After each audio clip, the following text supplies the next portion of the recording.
Hi all, welcome to football arena. ഇന്നത്തെ മത്സരം സാന്റോസിനെ സംബന്ധിച്ചിടത്തോളം ജീവൻ മരണ പോരാട്ടമായിരുന്നു. അതുകൊണ്ട് തന്നെയാണ് നെയ്മർ ജൂനിയർ തൻ്റെ ജീവൻ കൊടുക്കാനും തയ്യാറായത്. അതായത് കാൽമുട്ടിന് നല്ല രൂപത്തിലുള്ള ഒരു പരിക്ക് ഉണ്ടായിട്ടും മത്സരത്തിൻ്റെ 90 മിനിറ്റും കളിക്കാൻ നെയ്മർ ജൂനിയർ തീരുമാനിക്കുകയായിരുന്നു. അത് ഫലം കണ്ടു. ഒരു ഗോളും ഒരു അസിസ്റ്റും നേടിക്കൊണ്ട് തൻ്റെ ടീമിന് വിലപ്പെട്ട 3 പോയിന്റുകൾ സമ്മാനിച്ചുകൊണ്ടാണ് നെയ്മർ ജൂനിയർ കളിക്കളത്തിൽ നിന്നും മടങ്ങിയിട്ടുള്ളത്. ഇതേക്കുറിച്ച് മത്സരശേഷം നെയ്മർ തന്നെ പറഞ്ഞിട്ടുണ്ട്.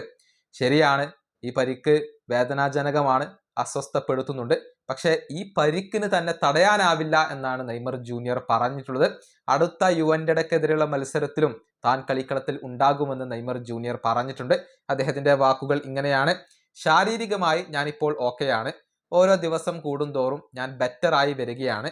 പക്ഷെ ഈ പരിക്ക് എന്നെ അസ്വസ്ഥപ്പെടുത്തുന്നുണ്ട്, അതിനേക്കാൾ ഉപരി സങ്കടം ഉണ്ടാക്കുന്നുണ്ട്.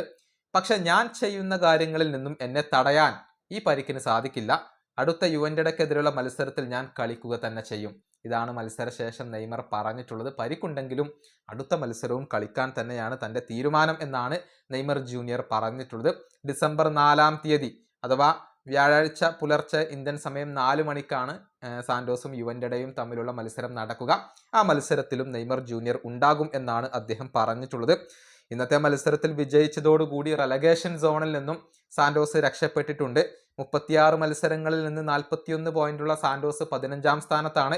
ഇനിയുള്ള 2 മത്സരങ്ങളിലും പോസിറ്റീവായ ഒരു റിസൾട്ട് ഉണ്ടാക്കാൻ കഴിഞ്ഞാൽ തീർച്ചയായും ബ്രസീലിലെ ഫസ്റ്റ് ഡിവിഷനിൽ തന്നെ തുടരാൻ സാന്റോസിന് സാധിച്ചേക്കും.